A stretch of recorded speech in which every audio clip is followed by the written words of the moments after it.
Hi, welcome to Lit It Up with Rajeshwari Kalyanam. We are with Amish Tripathi, the author who has got some of the best-selling books Indian publishing industry has seen in the recent times. And I had met Amish Tripathi many years ago during the launch of his first book, Immortals of Meluha, in Hyderabad. Standing there during a break, unassuming, approachable, extremely friendly, and always ready to answer whatever questions you asked him. And since then, I've met him many times, and he has sold so many millions of books, and he's seen so much of success, but nothing has changed. He's the same approachable, friendly, and ready to answer any question we ask. So welcome, Thank Amish. you. Welcome to our interview. Thank you so much, Let me tell our Rajeshwari. viewers, Thank you. Thank you so much for a very kind introduction. can you talk to us about history versus mythology, which is always a kind of an argument that's there whenever it's talked about in that context. What is your take? Because you have written taking from history and mythology both. The difference between history and mythology.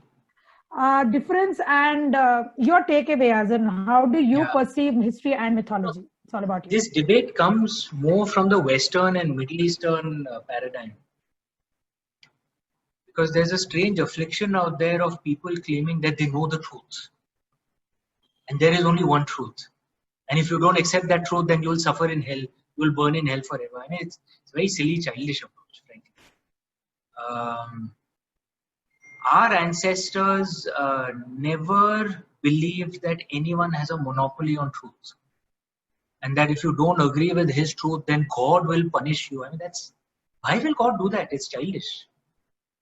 And our ancestors believed that there is only one subject where truth is possible, and that subject is mathematics.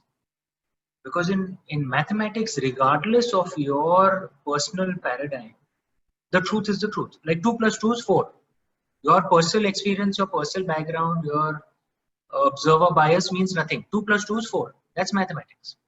In every other subject, there is no absolute truth possible. That's what our ancestors believed. The debate between history and mythology, again, it comes from the Western paradigm because they believe that history is the truth and mythology is not true. Right? That's what they believe. Now, if you see, I mean, even scientists, like in theoretical physics, they are accepting now that there is no absolute truth. There is your truth and there's my truth, because our observer bias defines the truth that we see. And our ancestors believed that there is no absolute truth, at least not in our experience, us as human individuals. You know, perhaps at the divine level, maybe there is absolute truth, but us, we have no experience of what absolute truth is. So therefore the debate itself doesn't arise that this is the truth and this is not true, because everything is defined by your observer bias. I'm in London right now. Let me give you an because history is supposed to be the truth, but let me give you an example of history where a different observer bias can have different interpretations on the very same facts. For the British, for example, Winston Churchill is a hero, rightly so, right?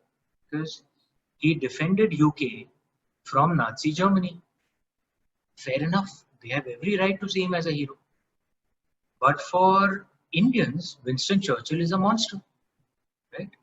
In fact, Indians can rightly say that Winston Churchill was worse than Hitler because Hitler didn't kill any Indians. Hitler was a horrible man, I'm not denying that. He killed some Jews, triggered the First World War, but he didn't kill any Indians. But Winston Churchill killed more than 3 million Indians in a man-made famine that he ordered to protect his precious empire. He killed 3 million of our fellow Indians. So then for us Indians, he is a monster and worse than Hitler. Hitler didn't kill any Indians. Now, whose truth is right? Is the British truth right or is the Indian truth right? Both truths are right, defined by your background. And this is in the subject of history.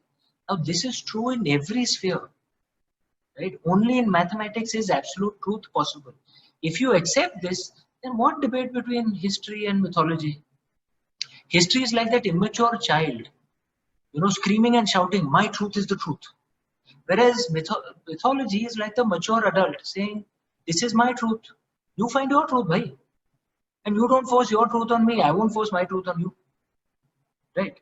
So, which is why you'll find that in the Sanskrit term, itihasa, it doesn't have that judgmentalism that history has. Itihasa doesn't claim that this is the only way it happened, and if you disagree with me, you will burn in hell for eternity. Don't claim that. Correct. So I'm saying this debate in the Indian context is actually pointless. It's a debate in the Western concept, and in my view, a very childish debate, because who can claim a monopoly on truth? Only someone who's utterly ignorant. The moment you become wise, you realize there are multiple truths.